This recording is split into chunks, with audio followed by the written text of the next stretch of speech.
Hey, what's up everybody, and welcome back to the channel. And what we're going to do today is take a look at some of the best independent games for the Nintendo Switch. This is actually one of my own personal favorite things about the Switch. It just feels like indies and the Switch are just this match made in heaven. First off, they're fun, and more often than not, they look and perform great. The only thing about these games, though, is that there's a ton, and I mean a ton of games on the Nintendo eShop, and it's not exactly like Nintendo does a great job at organizing all this to where they can just showcase some of the best of the best. And well, that's where these videos come in. I'm going to try to help you all out with that just a little bit as I give you a list of my own personal top 25 Nintendo Switch indies. Really, this is probably just scratching the surface because, I mean, again, there's a ton of these games, but I'm going to try to give you all a wide variety of games here, and hopefully you find something worth checking out for yourself. That's what these videos are all about. Without further ado, though, you know it. Yeah, let's just go and jump right into things. So to start off this list, I have a very unique puzzle game, Baba Is You. Really, you probably never played a puzzle game quite like this before, but the way it works is that in each level, you can change the rules by swapping blocks around. It's actually quite mind-bending, and it has its own special way in just making you feel absolutely stupid, but once you figure things out, you kind of get that eureka moment. And to me, that's what makes a good puzzle game. The creativity, it's got that. The challenge, it's got that. And then the reward. Baba Is You, it does all these things in stellar fashion. Now, speaking of creativity and originality, here I have Dodgeball Academia, which combines an RPG with the often controversial 90s school game, Dodgeball. Now, I loved Dodgeball as a kid personally, but this game is just such a strange blend of the two, though at the same time, it works together perfectly. It has a variety of characters with their own unique skills, you can level up, it's got a nice little world to explore, and it's a legitimate RPG. It actually has several callbacks to franchises like Pokemon, as an example, and that's another aspect to this game. It's just so charming, it's humorous, over the top, and just a pure joy as you set out to be the best there ever was at Dodgeball. Now, if you're looking for more of a first-person shooter, Dusk is one that might actually surprise you here. This is an old-school retro shooter akin to games like Doom and Wolfenstein as an example, where it's all about speed and precision. And while yes, Dusk, it does wear its inspiration on its sleeves, it doesn't just pay homage to those retro games. This game really stands tall among the best entries in the retro shooter genre. It has good atmosphere, it has strong mechanics, and really, even if you don't have nostalgia for these type of games, I'd still say the Dusk is worth a try, as there's really not many games like this in today's era. So next up here I have Neon White, which quite frankly is a weird game. So this is a speedrunning FPS where you use platforming and a card-based system to navigate each level as fast as you possibly can. The mechanics itself are relatively simple, almost similar to an arena shooter, and most levels can be completed in less than a minute. But where this game differs is in its card-based weapons. Each card has two different functions. One is to shoot, and then the other is to discard for a platforming ability. This adds an extra layer of strategy as you try to optimize the best way to maximize your best time in each individual level. Now next up here I have The Wild at Heart, which is a new take on the popular Nintendo franchise, being Pikmin. Now just like Pikmin, you manage these little creatures by the name of Spritelings, which have their own unique abilities, but that's where the similarities kind of stop. This is actually more of an adventure game where you can explore, backtrack, and unlock new areas as you gain more Spritelings. I'd say it's a cozy little adventure with some interesting puzzles. The one part about this game is that the story and the world itself are more than enjoyable. You can really tell that the developers truly care, which is one of the highest praises that I can give a game. Again, it's not just a Pikmin game, but it's got real heart and soul to it. Now here I have one of the most just flat out gorgeous games on this list, being Eastward.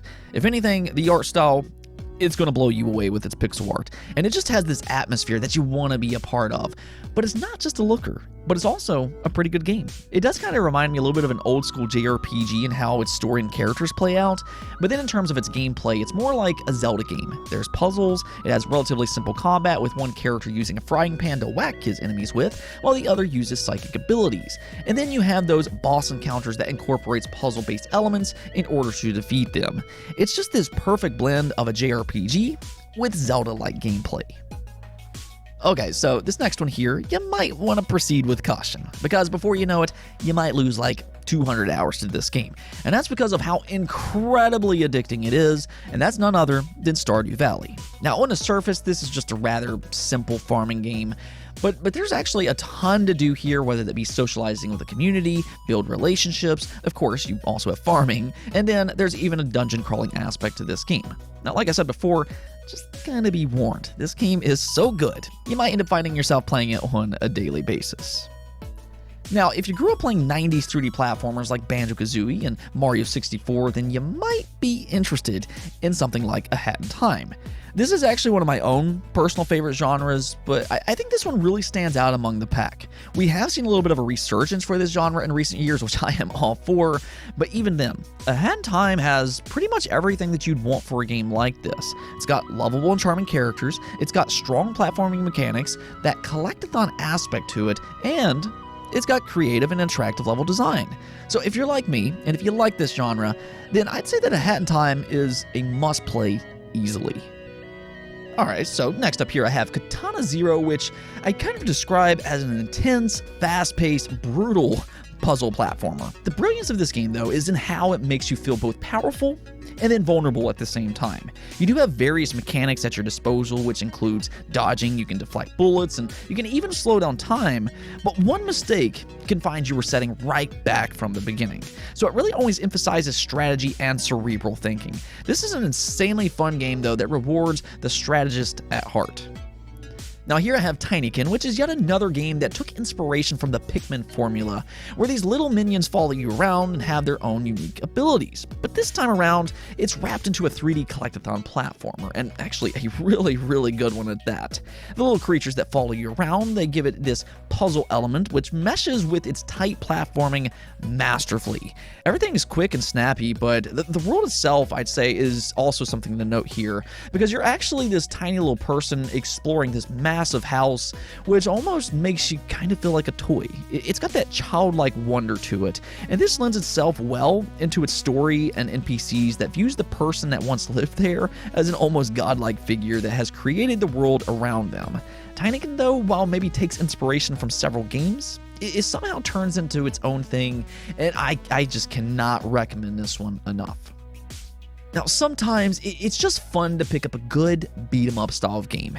This genre truly is timeless, and it can be enjoyed by almost anybody.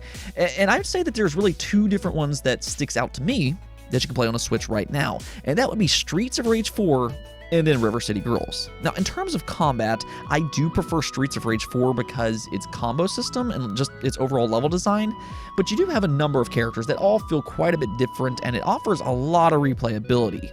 River City Girls, though, this is a fun romp as well, with a really attractive art style, and then just an over-the-top but also enjoyable story that never really takes itself too serious.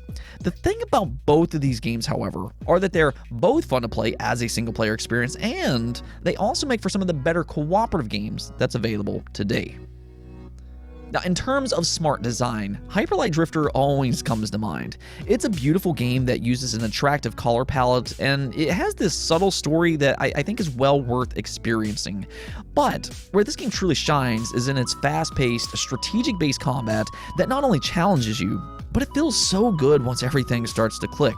The mechanics are quite simple on paper. You have a dash, you can melee, and you can shoot. But mastering them, that's where this takes a little bit more precision and skill. It's one of those games that's easy to pick up, but hard to master, and it's just so fun from top to bottom. Base management plus roguelite. That's what Cult of the Lamb is. This is another unexpected mishmash of genres that is geniusly put together. In this game, though, you play the role of a possessed lamb that is given the task to build his own cult following. You know, instead of the lamb being a sacrifice, it's actually the leader instead. Yeah, it does kind of have a dark setting and everything, but also it's oddly ironic and charming in its own weird way. But gaining a cult following is where its base management comes in. It also has short dungeon crawling levels that, while not necessarily long, is always a joy to play. It's a fun overall gameplay loop, and I guess one way I could kind of describe this game is Animal Crossing meets a roguelite dungeon crawler. A surprisingly good combination. Now, you don't typically think about CRPGs when talking about independent games, but here I have Disco Elysium. This game actually reminds me a lot of Planescape Torment, if you know what that game is, but basically, instead of it being a combat-driven like role-playing game, it's instead a dialogue-focused RPG that rewards a thought-provoking process in player choice. You do play the role as an amnesic detective, and you'll explore several heavy themes throughout the game. Now, this is a slower-paced game, so it's probably not for everybody necessarily, but if you're willing to put the time into it, you'll get one of the better games available in return. And truly, there's not really very many games like this. It's just kind of its own thing, so definitely check this one out if you like stories, player choice, or if you just want something a little bit different. Now, next up here, I have The Messenger, which is a bit of a tale of two halves. It first starts off as an old-school 8-bit action platformer, similar to games like Ninja Gaiden, as an example. The mechanics, though, are absolutely phenomenal. That offers a real challenge, but interestingly enough, as you progress through the game, it completely shifts everything, and I do mean that quite literally. What was originally your traditional 2D action platformer turns into more of this Metroidvania in the 16-bit era. You can then swap in and out of these dimensions, giving it a somewhat puzzle-based element, but in either dimension, this game is nothing short of fun, and on top of that, the writing in this game has so much personality that it will just have you chuckling out loud throughout the entire game. Okay, so now we're finally getting into those top 10 games, and all these really are among some of my favorites. You can kind of swap them in and out as you will, and that has to start with Yooka-Laylee. Now, there are two different games here, both of which I personally enjoyed. There's Yooka-Laylee, which is a 3D collectathon platformer inspired by the likes of Banjo-Kazooie. Though Yooka-Laylee and the Impossible Lair, this is the one that seems to be a little bit more universally praised. This is a 2D platformer that's inspired by Donkey Kong Country, and in fact, these games are developed by Playtonic, which is a studio made up of former Rare talent, which are the creators of the original Donkey Kong Country and of course Banjo-Kazooie, among various other 90s classics. Yooka-Laylee, though, is a pretty traditional Banjo spiritual successor. Though Impossible Lair, this one does have a big twist, as the overworld itself is actually interactive and kind of plays like a more top-down Zelda game where you solve puzzles to get to your next location. This is actually probably my favorite overworld in any 2D platformer, and I think that each portion of the game can actually stand tall on its own, which is a testament to what they pulled off here. In either situation, though, I do recommend playing both Yooka-Laylee, the 3D collectathon platformer, and Impossible Lair, the 2D Donkey Kong Country-like game. So Cuphead. This game is always first recognized for its art style that resembles your old school cartoons like Mickey Mouse. But this game is so much more than just a beautifully animated game. It's actually a very challenging shoot-'em-up platformer with a lot of depth to it. This is one of those games where you're gonna die, and you're gonna die a lot. But you always come back for more because it never feels like it's the game's fault. It does have good mechanics and, well, it's also fun. So when you die, you really use it as a learning process and just better yourself for the next run. Cuphead, though, is at its best during its well-designed boss encounters where you really truly put your skills to the test. I also have to say that it makes for a great, and I mean a great, cooperative experience as well. Now, speaking of cooperative games, a favorite in my household is Overcooked 2, where you work together in some of the most insane and just chaotic kitchens that comes to mind. In one level, you might have to prepare a dish on a flying ship with a platform that's constantly moving, and then in the next, you'll be working on a busy road where, for whatever reason, you prepare the food on the opposite side of the street as you serve your food. So just kind of prepare to get run over. But what I can say about this game is that it almost feels like a Nintendo design game, which is super high praise. Now, what I mean by that, though, is that almost anybody can kind of jump in and just have an absolute blast because it has relatively simple rules and it's easy to pick up. And it's just so much fun to play together. Overcooked 2 is easily one of the best cooperative games available. Now, next up here, I have Crosscode, which is a legitimate action RPG with a ton of depth to it. This game does take roughly 35 hours to complete on average, and it has a strong story with a great cast of characters. In Crosscode, you play as an amnesiac character that's stuck in an MMO world for mysterious reasons, and in ways, it does actually feel like a real MMO. You'll meet friends, you'll work together to take down dungeons and bosses, there's raids, and in that way, you're kind of playing a game inside of a game. What really impressed me about this game, though, is that it feels authentic. And the story it's very captivating as you uncover its mystery. The combat, though, it also has some complexity to it, and that goes for its dungeons as well, that is often compared to Zelda, thanks to its many, many puzzles. Now, there's been a lot of games out there that kind of tries to replicate that top-down Zelda formula. But I don't know if there's a single game that does it better than Death's Door while also standing out as its own thing. The two does share a lot of common, whether that be its Metroidvania-like world that you want to explore, its well-thought-out puzzles, and even when it comes to its boss fights. But however, when it comes to Death's Door, it does all that very well, plus, in my opinion, it exceeds its combat with a little bit more strategical gameplay. It can offer a real challenge at times. The only part I didn't like about this game, though, is the lack of a map.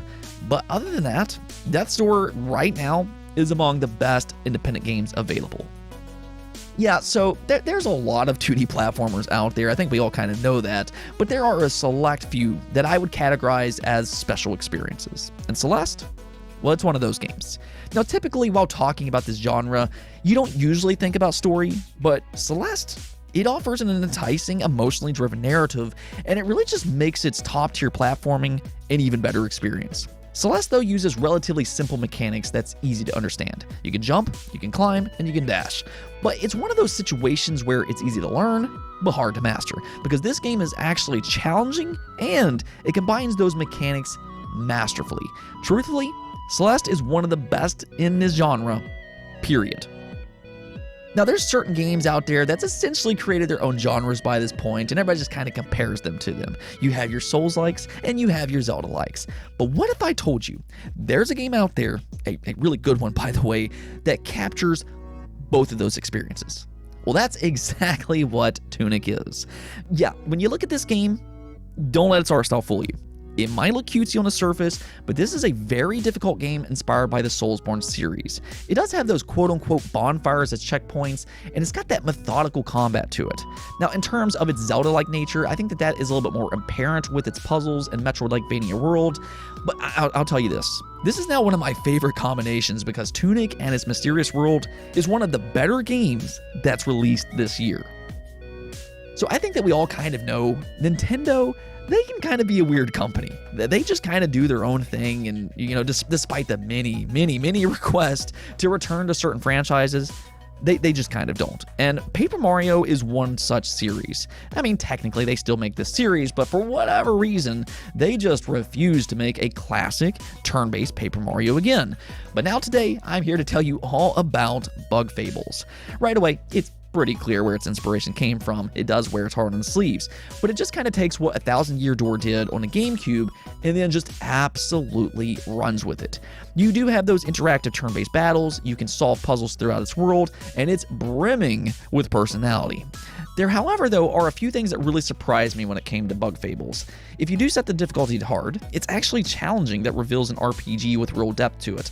But then on top of that, the story is very good. Yes, it has characters that oozes charm, but the overarching story is a joy, just a pure joy from beginning to end.